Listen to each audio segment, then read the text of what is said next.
Hello everybody, and welcome back to the second video of the revamped 2024 primary series, brought to you by Election Predictions Official. If you haven't already watched the first episode in this series, make sure to click on the link that'll pop up at the top right of your screen right now. We went over all of the candidates that had announced their intention to run for president in 2024 by the end of January, and discussed how this series will play out. Also, after getting some feedback from the candidate favorabilities poll from that episode, I have decided that at least for now, we are going to follow things live, as it's about the time of the cycle where candidates are going to start jumping into the ring left and right, and there should be enough content there to make things interesting, at least for the time being. And on that note, before I share with you guys the results from that poll, we have 4 candidate updates to get through. First of all, addressing the elephant in the room, not named Trump or Biden, Florida Governor Ron DeSantis is seemingly gearing up toward a 2024 run. And of course, he would be Trump's biggest challenger from a fundraising, donor, and popularity perspective. According to The Hill, several Republicans familiar with his deliberations say that DeSantis is almost certain to seek the GOP's presidential nomination. His advisors have begun reaching out to and interviewing potential hires for a campaign and are gaming out the best time to announce officially. That almost certainly won't come until after the Florida state legislature wraps up its regular session in May, meaning his announcement is most likely to come in early June. And while Trump remains a very popular figure within the Republican Party, it's clear that DeSantis is gaining momentum ahead of 2024. He has polled ahead of Trump in several gold standard hypothetical head-to-head matchups, with the governor winning over the support of Republicans who believe the party won't be successful with Trump at the top of the ticket in yet another major election cycle, and are looking to move away from Trumpism in 2024 and beyond.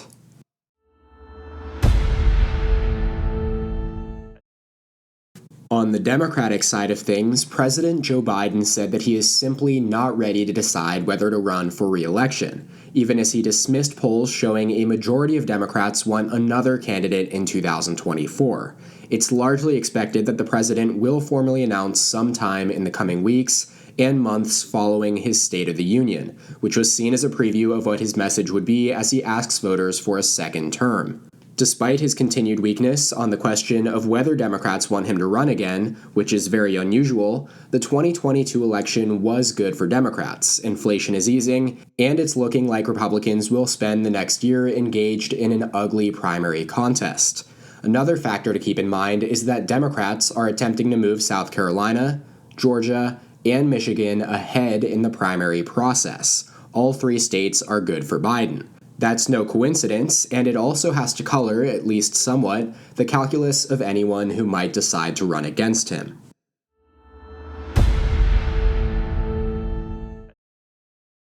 Back over to the Republicans, former Maryland governor and symbol of the GOP's Never Trump movement, Larry Hogan, said that he will decide whether to run in 2024 sometime this spring. Hardly a definitive statement, but one that raises the question yet again of whether Hogan can galvanize anti-Trumpers without inadvertently helping Trump by splitting the vote against him.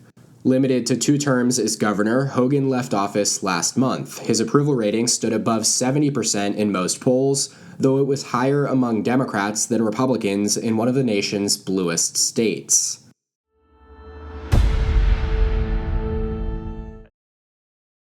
Right-wing radio host Larry Elder has stated that it is very likely he will run for the Republican nomination in 2024, and his decision could come as soon as April. Elder earned increased national attention when he became the leading Republican to take on California Governor Gavin Newsom in the recall election in 2021, where a successful petition forced a high-profile off-year election that sought to boot Newsom from office. That effort was unsuccessful, with 62% of the electorate opting to keep Newsom as governor for the remainder of his first term. Some Republican strategists noted that Elder may have foiled Republican efforts to recall Newsom because disengaged liberal voters who may not have turned up to vote against the recall were motivated after seeing the alternative as one that would push a Trump-inspired brand of politics in deep blue California.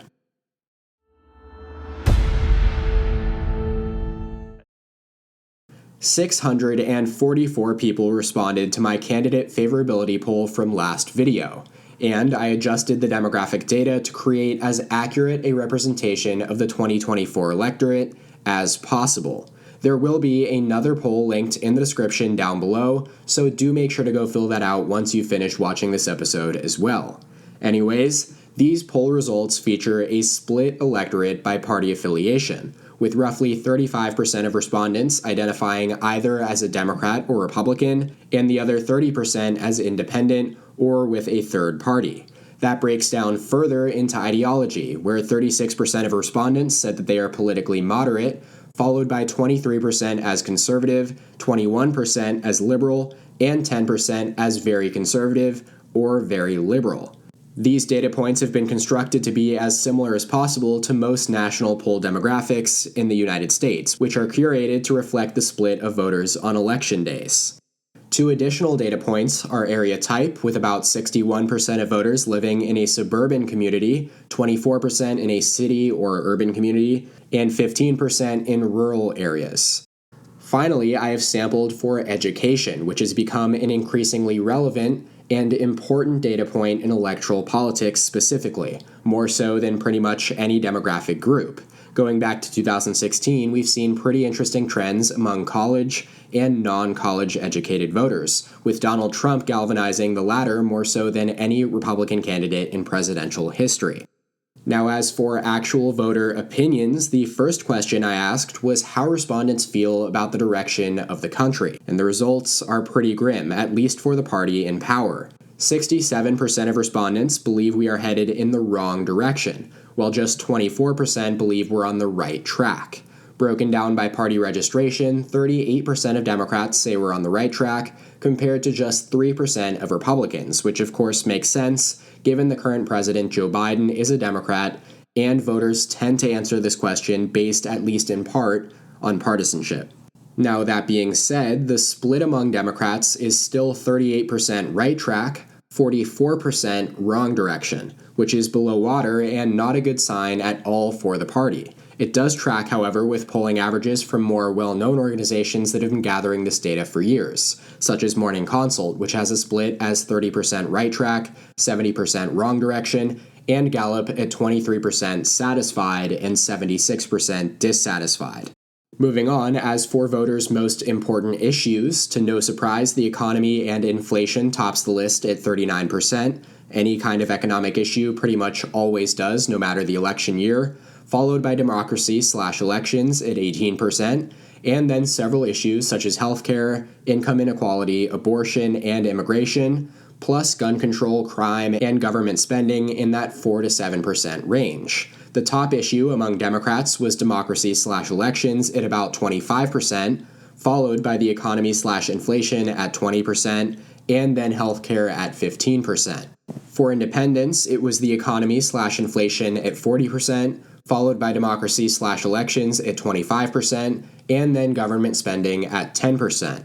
And finally, as you would expect among Republicans, the economy/inflation was the top issue at 59%, followed by immigration at 10%, and law and order/crime at 7%.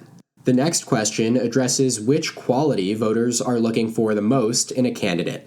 Shares my values was the most important trait, followed by strong leader, honesty and integrity, electability, and then has the right experience. Among Democrats specifically, the top qualities were share my values, as well as has the right experience. Among independents, honesty and integrity topped the list, followed by shares my values.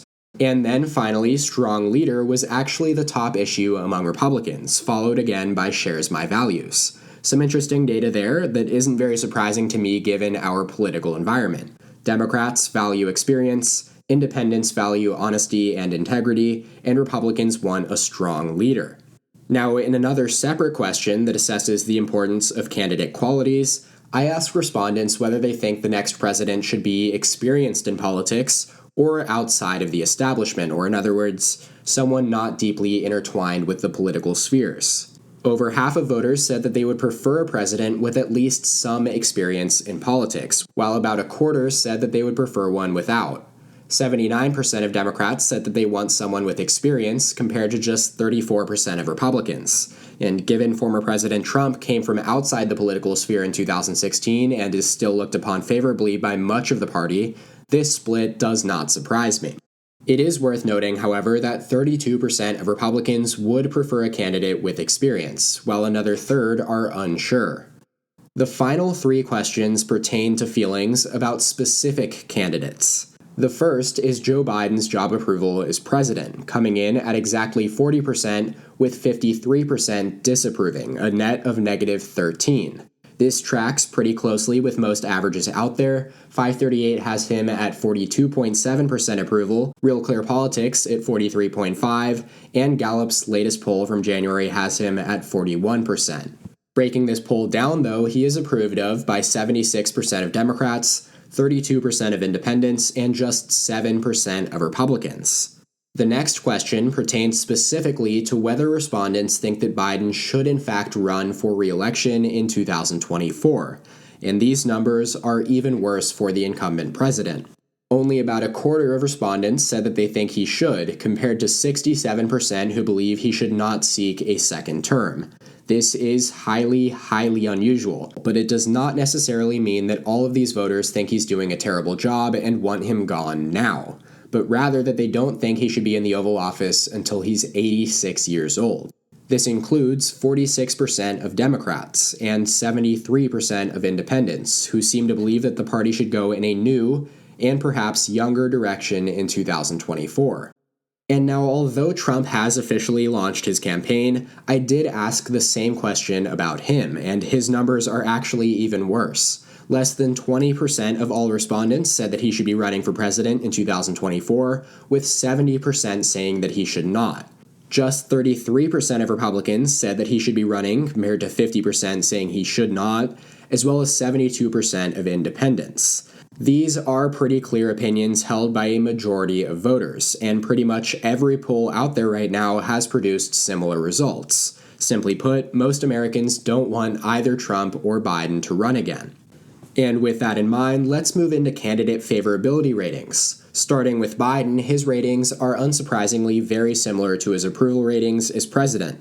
39% favorable, 54% unfavorable, a net negative of negative 15%.